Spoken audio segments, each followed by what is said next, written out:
सरपंच जी को। अच्छा अच्छा, मेरे पिताजी आ जाइए, लाल बाबू सिंह मेरे पिताजी कृपा मंच पर आएंगे। आइए पिताजी, आइए आइए, बहुत खुशी का नजारा, पिताजी हमारे आ रहे हैं, एक बार जोरदार ताली मारेंगे।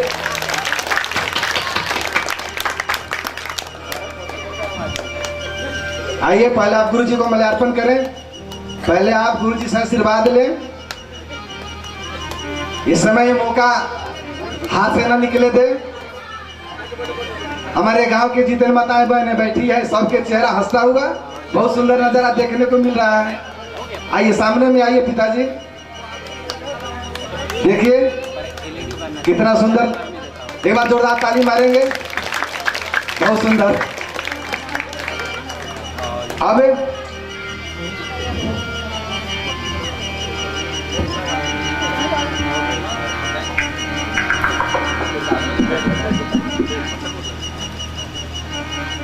अब मैं जय किशोर जी को मैं दो शब्द इनके श्रीमुख से सबको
सीताराम हनुमान सीताराम हनुमान सीताराम हनुमान राम हनुमान सीताराम हनुमान सीताराम हनुमान सीताराम हनुमान सीताराम हनुमान मत पिता रामचंद्र स्वामी रामो मत्सखा रामचंद्र सर्वस्वं मे रामचंद्रो दयालु नान्यं जाने नैव जाने न जाने।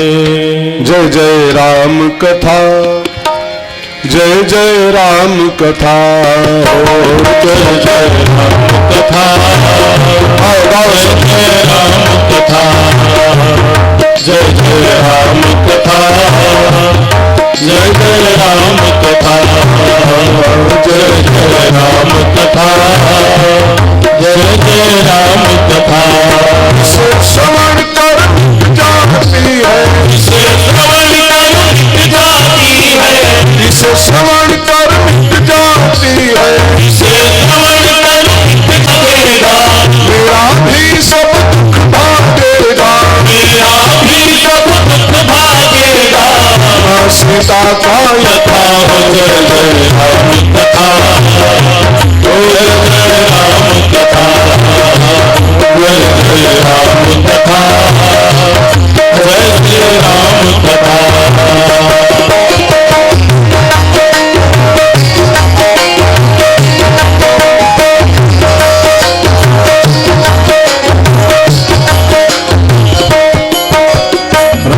चरण रति अथवा पद निर्वाण, राम चरण रति अथवा पद निर्वाण।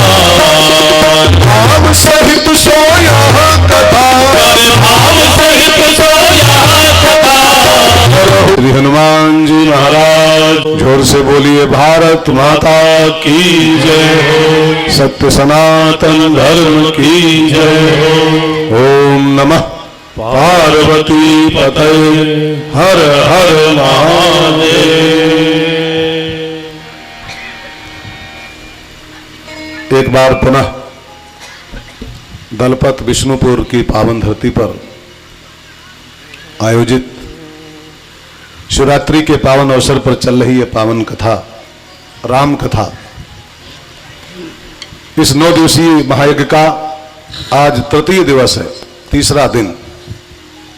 यजमान परिवार तथा पंडाल में विराजमान सभी श्रोता भाई बहनों का बहुत गहराई से, हृदय की गहराइयों से स्वागत करते हुए, और जो भी लोग इस कथा में सहयोग कर रहे हैं, सहयोग 3 प्रकार का होता है भाई बहनों। सहयोग खाली चंदा देना ही नहीं होता है, खाली 500 रुपया 1100 रुपया देना सहयोग नहीं है। सहयोग 3 टाइप का होता है। एक तो जो आर्थिक सहयोग, क्योंकि अर्थ प्रधान जमाना है, सब पैसे से सारे काम होते हैं। तो पंडाल, साउंड, लाइट, जनरेटर, कलाकार, कथाकार सब तो पैसे पे आते हैं। पैसा ना पाए कोई तो अगले साल नहीं आएगा। और हम लाख कहते हैं कि हमें कुछ नहीं चाहिए, हमारी कोई फीस नहीं है। और वास्तव में फीस तो कोई नहीं मेरी है, लेकिन कुछ न पाए तो अगले साल मना कर देंगे। बच्चे हैं, परिवार है, उनको जिंदा रखना है। कुछ न मिले तो अगले साल में भैया अब हम नहीं आ पाएंगे, साफ बात है। फिर ही सेवा नहीं करने वाले हैं। अब वो दूसरी बात है कि हम फीस के नाम पर हम इतना लेते हैं, ये नहीं हमारा कोई सिद्धांत है, लेकिन चाहिए तो हमको भी, चाहिए तो हमको भी। तो सब पैसे का ही खेल होता है। आर्थिक सहयोग सहयोग है, वो भी सहयोग है और सबको करना चाहिए। इतना बड़ा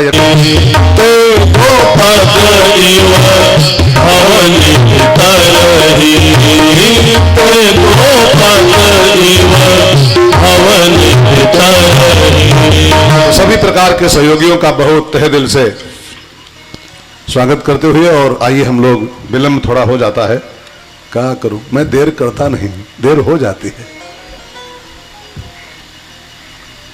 घड़ी देखा तो जब हम रेडी होने को हुए तो बज गया था। हमको पम्मी बताई हमको, कह रहे महाराज जी 4:30 होने वाला है, अभी आप कपड़ा नहीं पहने हो। तब हमको चिंता हुई, क्या करें, बुढ़े हो गए, अब थोड़ा सा बुढ़ापा का भी असर है। जब हम जवान थे तब हमारी दूसरा जलवा था, बुढ़ापा आ गया है, बच्चा क्या करें। तो आइए चले प्रवेश करते हैं। कल हम लोगों ने भगवान महादेव का विवाह माता भवानी के साथ रचवानी शंकरो वंदे श्रद्धा विश्वास रूपिणो याभ्याम बिना न पश्यन्ति सिद्धा स्वान्तस्थमीश्वरम। न पश्यन्ति ईश्वरम, ईश्वर का दर्शन, ईश्वर की प्राप्ति इन दोनों के बिना नहीं हो सकती। श्रद्धा विश्वास मानो राम को पाने का प्रवेश द्वार है। जिसके यहां श्रद्धा विश्वास नहीं है उसको जीवन में कभी राम की प्राप्ति नहीं हो सकती। इसलिए तुलसी बाबा ने यह क्रांतिकारी कदम उठाया है कि राम तक पहुंचना है, राम का जन्म कराना है जीवन में, तो फिर आपको पहले शंकर पार्वती की शादी करानी ही पड़ेगी, श्रद्धा विश्वास की जोड़ी बनानी ही पड़ेगी।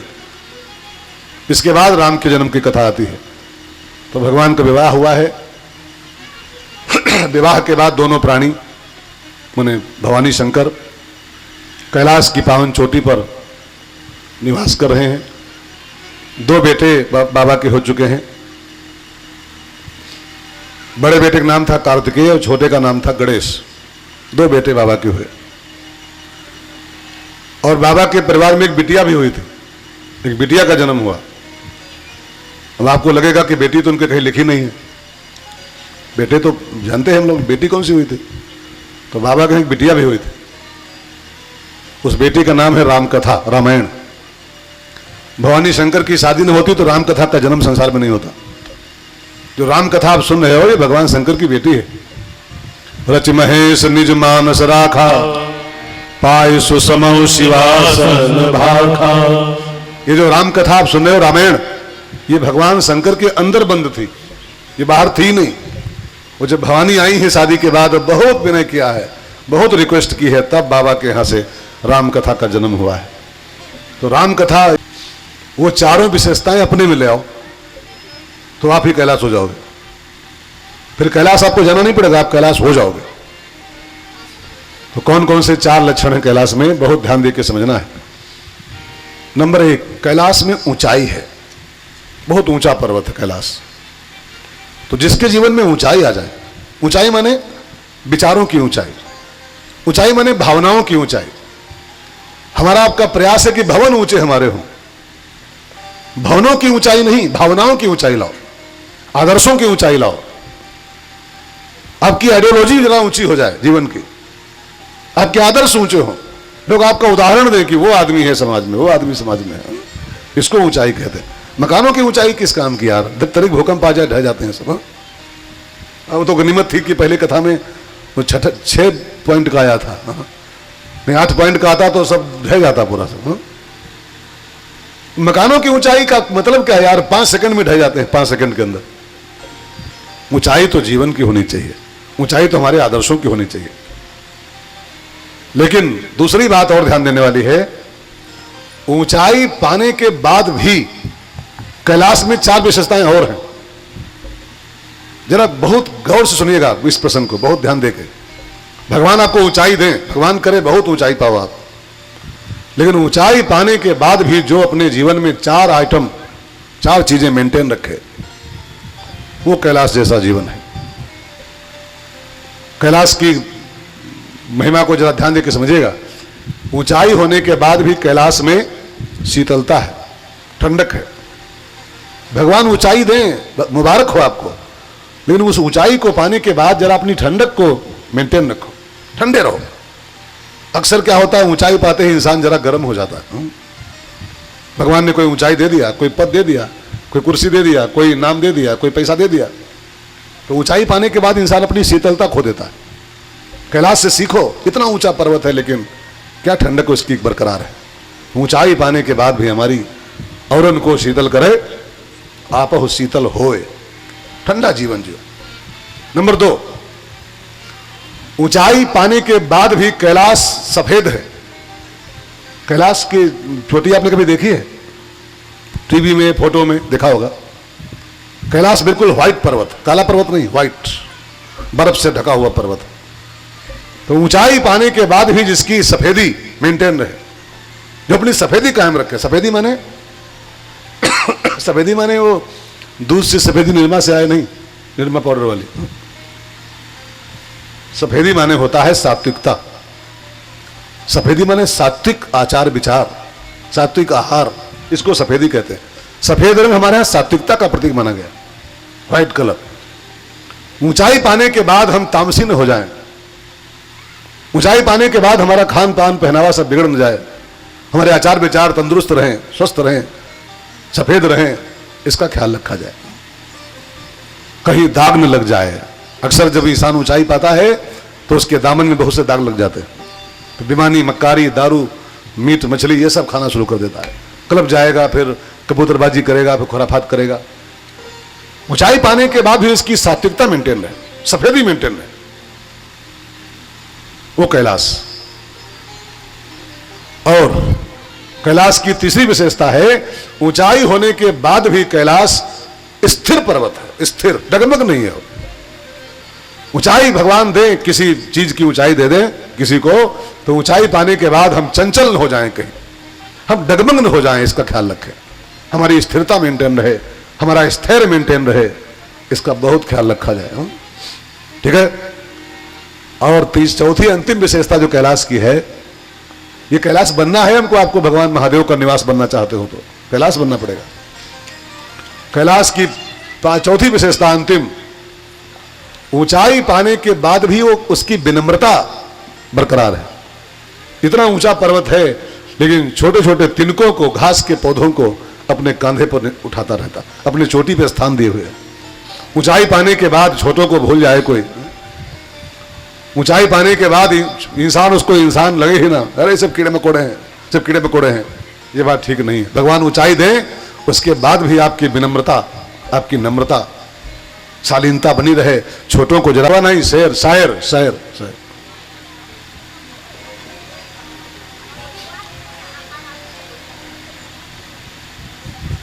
बैठो घुसपैठियों।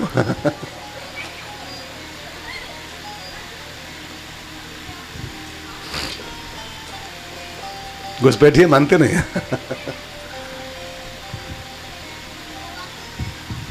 एक शेर सुनाओ।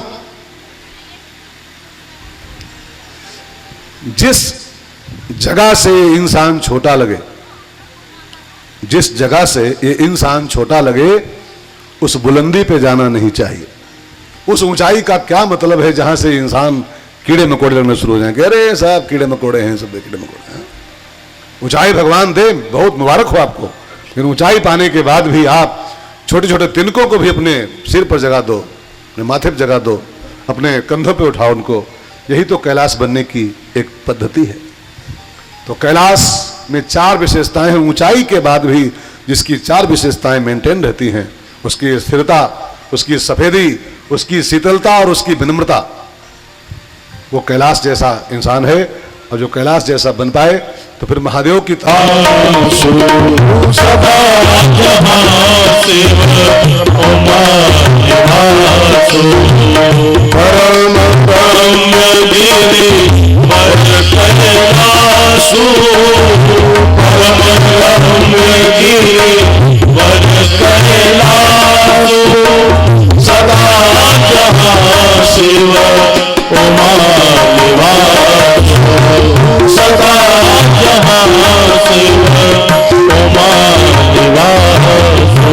स्वामी जी आगे बोले, उसी कैलाश की चोटी पर एक विशाल बरगद का पेड़ है। तेह गिर पर बट बिटप विशाला, बट माने बरगद, बिटप माने पेड़। फिर महादेव उस बरगद की छांव में आए। तर बिलो की उर अति सुख भयऊ, निज कर दास नागरी पुछाला, बैठे सहज ही शंभु कृपाला। उसी बरगद के नीचे भगवान महादेव ने अपना आसन बिछाया और बड़े सहज भाव शंकर जी बैठे हैं। भरोसे में जीने वाला बड़ा सहज जीवन जीता है। जिसको भरोसा है ना, वो बिल्कुल वो अपोह नहीं होती उसके जीवन में। वो जानता है सब राम जी करेंगे और जो करेंगे अच्छा करेंगे। होई है सो जो राम रच राखा, शंकर जी का ही भरोसा है, होई है सो जो राम रच राखा। और हम लोग इसी में टेंशन पाले रहते हैं कि हमें राम रच रखा नहीं, जो हम चाहें वो हो, जैसा हम चाहें वही हो। जो कुंटल गेहूं चाहे उतने कुंटल गेहूं हो खेत में, जो रुपया चाहे उतना रुपया मिले हमको, जैसे चाहे वैसे बीवी वही काम करे, बच्चे वैसे रहें। ये सब संभव नहीं है। आप खाली टेंशनाइट हो जाओगे सिर्फ। बस बीवी अपने हिसाब से चलेगी, बच्चे अपने हिसाब से चलेंगे, गर्मी अपने हिसाब से होगी, जाड़ा अपने हिसाब से होगा, गेहूं अपने हिसाब से पैदा होगा। आपके हिसाब से यहाँ कुछ नहीं होने वाला है। लेकिन हम लोग बीमारी पाले बैठे, जैसा हम चाहें वैसा हो, जो हम चाहें वो हो, बस टेंशन टेंशन खाली मिलता है। बैठे सहज ही, अगर बिल्कुल सहज जीवन जीना चाहते हो तो फिर ये भरोसा कायम रखो कि जो राम जी चाहेंगे वो होगा। अपना प्रयास हम करेंगे लेकिन जो राम जी चाहेंगे होगा। तो भगवान शंकर बैठे और जब बैठ गए वो अपने आसन पर, तब तुलसी बाबा ने एक फोटो खींचा बाबा शंकर का कि शंकर जी कैसे उस समय शोभायमान हो रहे हैं बैठे हुए। उनकी एक झांकी, एक झलक तुलसी ने दिखाई है रामायण में। बाबा की झांकी आप भी देखो, शंकर जी कैसे बैठे हैं उस समय। सबरी भैया ठीक है सबरी बहन बहुत ठीक है। कथा इसकी आएगी भी कल परसों में, सबरी की कथा। बैठे सोह कामरी कैसे, बैठे सोह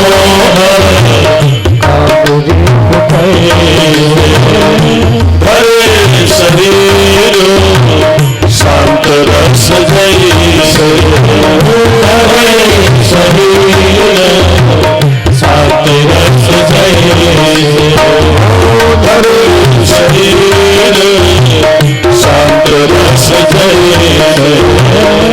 स्वामी जी कहते हैं भगवान शंकर कैसे बैठे हैं, मानो धरे शरीर शांत रस जैसे, मानो शांति ही देह धर के बैठी हुई हो। इतना शांति उनके चेहरे पर है, शांत रस में बैठे हुए शंकर जी। बहुत ध्यान दे के इस चौपाई को समझना हमको आपको है। शांति से वही बैठा सुकून छीन लेगी, आपका बीपी बढ़ा देगी, आपका शुगर हाई हो जाएगा। हा? अच्छा मैं एक से एक सवाल पूछूं, आपने कभी रिपोर्ट सुनी है, न्यूज सुनी है कि किसी बैल को शुगर हाई हो गया या गधे का बीपी 203 हो गया, घोड़े का हार्ट अटैक हो गया? कभी कोई रिपोर्ट आई अब तक? ये सब हमको आपको ही कहे हो रहा है। बैल को नहीं होता है, घोड़े को नहीं होता है, गधे को नहीं होता है, कुत्ते को नहीं होता है, ये सब हमें लोग कहे पाले बैठे हैं। पूछो का हाल, शुगरिया बहुत बड़ी बात। हार्ट में ब्लॉकेज हो रहे हैं, बीपी हाई हो रहे हैं बहुतों के। कारण क्या है? कारण क्या है? और जबकि हमसे आपसे ज्यादा दुख भरा जीवन जीते हैं वो लोग, पानी पाए पाए, खाना पाए पाए, न बंधे पड़े बेचारे, फिर भी उनको बीमारी क्यों नहीं होती? उन्होंने अपने को राम जी के हवाले कर रखा है, जैसे रखोगे वैसे रहूंगा। अगर आप भी अपनी शुगर और बीपी मेंटेन करना चाहते हो, बिल्कुल टेंशन फ्री जीवन जीना चाहते हो, तो काम रिपु बन जाओ। काम रिपु, जहां ले चलोगे वहीं मैं चलूंगा, जहाँ ले चलोगे वहीं मैं चलूंगा, जहां ले चलोगे वहीं मैं चलूंगा, जहाँ नाथ रख दोगे, जहाँ नाथ रख दोगे वहीं मैं रहूंगा, जहाँ ले चलोगे वहीं मैं चलूंगा, जहाँ ले चलोगे वहीं मैं चलूंगा।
सोह काम रिपु कैसे, धरे शरीर शांत रस जैसे।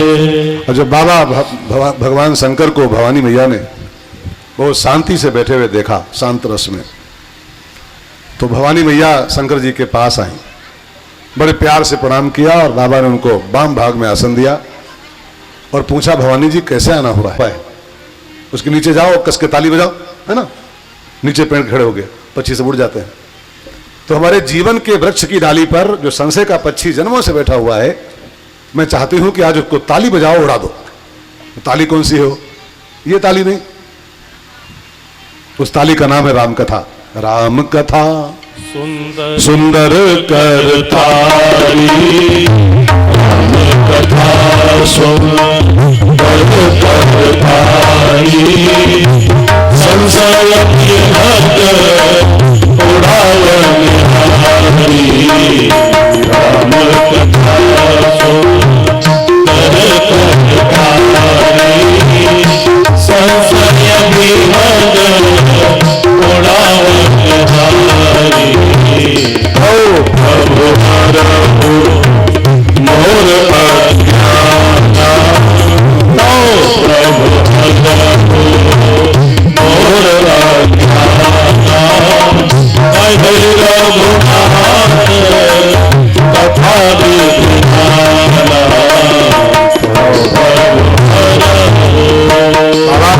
मुझे राम कथा सुनाओ, राम कथा सुनाओ, ताली बजाओ राम कथा की, मेरा संशय उड़ा दो, मेरा अज्ञान हर लो, मेरी मूर्खता दूर कर दो। और जब राम कथा सुनने की बहुत रिक्वेस्ट किया, राम कथा सुनाओ प्लीज, राम कथा सुनाओ, तो बाबा के मुंह से निकल गया, धन्य धन्य गिरिराज कुमारी, ये वही तुम वही देवी हो जो राम कथा में तुम्हारी जरा भी रुचि ही नहीं थी। कुंभज के यहाँ ले गए, वहां नहीं सुनी, मैं स्वयं सुनाना शुरू किया तो हवाई जहाज देखती रही। राम कथा में सती का कोई मन ही नहीं लगता था। जब यही सती थी ना, यही वाली देवी, तो राम कथा शंकर जी कई बार प्रयास करते सुन ले तो इसका काम बन जाए, सुनी नहीं थी, सुनती नहीं थी, लेकिन आज रो रही है, हाथ जोड़े बैठी है, बाबा राम कथा सुनाओ। अब राम कथा सुनाओ मुझको, कहीं रघुनाथ कथा, कहीं रघुनाथ कथा, पूरी राम कथा। तो भवानी जी पूरी राम कथा कोई माई का लाल न कह सकता है और न कोई सुन सकता है।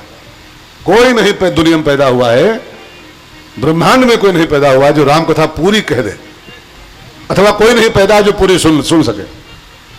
राम कथा तो अनंत है, हरि अनंत, हरि कथा अनंता माने जिसका कोई माई का लाल छोड़ न पा सके, उसको अनंता कहते हैं। अब कोई माने कि 10 से 18 कथा हो रही तो कथा 18 पूरी हो जाएगी, नहीं, 18 को कथा नहीं पूरी हो सकती है। 18 दिन तो 8 दिन, 9 दिन तो 9 दिन है, 9 महीने में कथा नहीं पूरी होगी। और 9 महीना तो बहुत छोटी चीज, 9 साल लगातार मंच लगे तब भी नहीं कथा पूरी होगी। और 9 साल भी नहीं, 9 जन्म ले ले हम, 9 बार मरे 9 बार पैदा हो तब भी कथा नहीं पूरी हो पाएगी। अनंत कथा, अनंत। वो आपने एक दोहा पढ़ा होगा बच्चों, जो सब लोग बैठे हैं पढ़े लिखे लोग, सब धरती कागज करूं, कबीरदास जी कहते हैं सब धरती कागज करूं और लेखन सब बन राय। जितने पेड़ हैं सब काट के कलम बनाई जाए, पूरी धरती को बनाया जाए कागज, ठीक है ना, पूरी पृथ्वी कागज, और जितने पेड़ हैं सब काट के बनाई जाए कलम। और 7 समुद्र की मसी करूं, 7 समुद्रों में स्याही घोर दी जाए। और स्वयं माता सरस्वती और बाबा गणेश जिंदगी भर लिखे बैठ करके तब भी भगवान के गुण लिख नहीं सकते हैं, लिख नहीं पाए।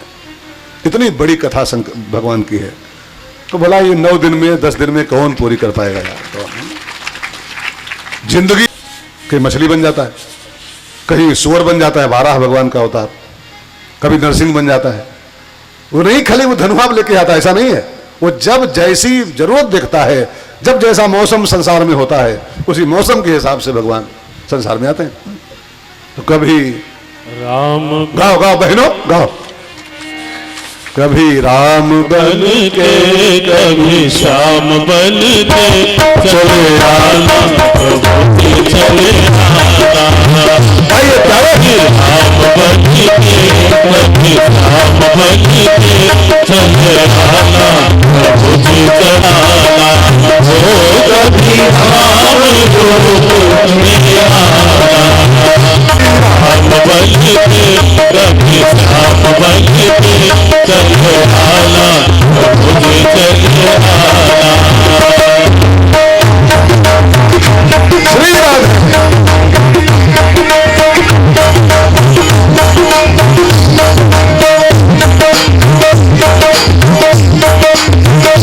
कभी श्याम रूप में, कभी श्याम रूप में आना, कभी श्याम रूप में आना। मुझे कभी श्याम रूप में आना।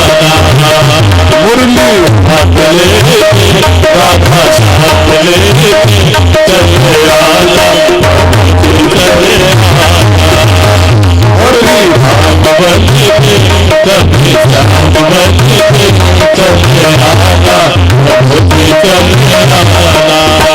भगवान के अवतार के बहुत से कारण हैं भवानी जी। अब उसमें से मैं कह सुनाऊंगा आपको, 50 हजारों कारण हैं राम जी के आने के संसार में, भगवान के अवतार लेने के। लेकिन अब समय के अनुसार मैं 2-4 सुनाऊं। शंकर जी बोल रहे, मैं नहीं बोल रहा हूं। जन्म 1 2 कहूं बखानी, हजारों कारण है राम जी के अवतार के, लेकिन उसमें से मैं 2-4 आपको सुनाऊंगा।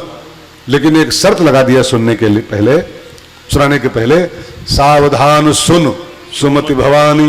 भवानी जी सुनाने जा रहा हूं लेकिन लापरवाही मत करना सुनने में, सावधान होकर सुनना। इस बात को आप भी भाई बहनों नोट। हतम सुतम, प्रमादेन हतम सुतम, इसका मतलब हिंदी मतलब क्या है? प्रमाद माने लापरवाही, हतम माने नष्ट हो जाना। लापरवाही से सुनी गई कथा नष्ट हो जाती है, इंसान सुन नहीं सकता। जरा भी लापरवाही किया सुनने में कि थोड़ा सा हल्के में लिया, बस वो फिर उसकी कथा सब उड़ जाती है, सुन नहीं पाता है। लापरवाही से कोई भी काम करो वो सब फेल हो जाएगा। लापरवाही जिस काम में करो वही काम बिगड़ जाएगा। बिना विचारे जो करे सो पाछे पछता है, काम बिगाड़े आपनो। ट्रेन का टिकट